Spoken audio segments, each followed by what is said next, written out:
ఆయన మనకు ముందుగా వెళతాడు. ఇనుప గడియలు విరిచివేసి ఇత్తడి తలుపులు తెరిచి వేస్తాడు. మార్గములను సరళము చేస్తాడు. దేవునికి మహిమ కలుగునుగాక. మరి దేవుడు మనకు నిత్యము తోడుగా ఉండాలి అంటే మనము దేవునికి ఇష్టమైన వారముగా ఉండాలి.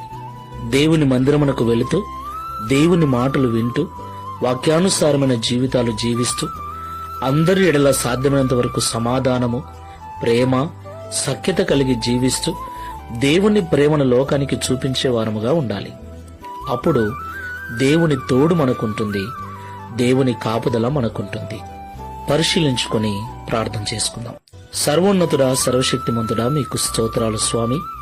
ఈ ఉదయకాల సమయంలో మాతో మీరు మాట్లాడిన ప్రతి మాటను బట్టి వందనాలు. ఇవి భయంకరమైన చెడ్డ దినాలు, అపాయకరమైన కాలములు.